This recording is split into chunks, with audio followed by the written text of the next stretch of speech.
Halo semuanya, dalam video ini akan membahas hubungan struktur sifat kimia fisika dengan proses absorpsi, distribusi, dan ekskresi obat.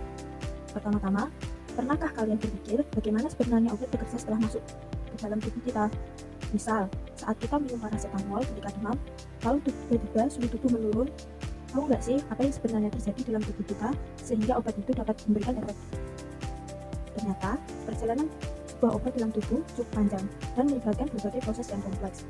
Obat tidak serta-merta bekerja begitu saja, melainkan harus melalui beberapa tahap penting. Dan yang menarik, struktur kimia serta sifat kimia fisika sangat mempengaruhi proses ini.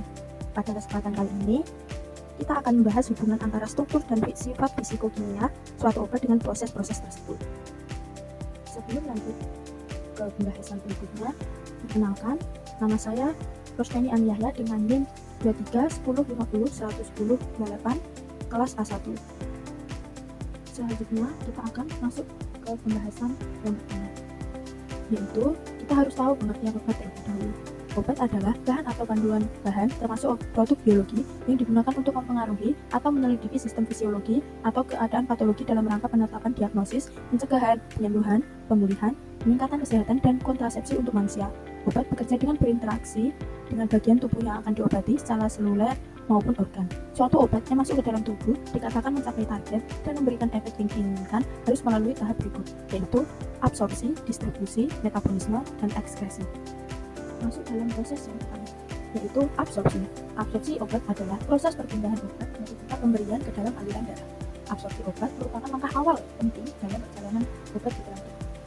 Apa yang terjadi di dalam tubuh obat akan dipindahkan dari tempat pemberian ke dalam sirkulasi sistemik. Caranya bagaimana?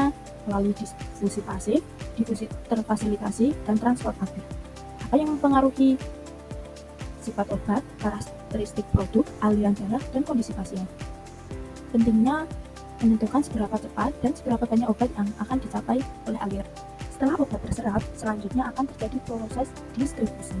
Distribusi obat adalah penyebaran obat ke seluruh tubuh melalui jaringan dan darah. Bagaimana obat didistribusikan ke dalam tubuh? Yang pertama, obat diserap ke dalam aliran darah. Yang kemudian, obat beredar ke seluruh tubuh. Selanjutnya, obat bergerak dari aliran darah ke dalam jaringan tubuh. Yang kemudian, obat berinteraksi dengan reseptor di jaringan sehingga menimbulkan efek. Distribusi obat menentukan khasiat atau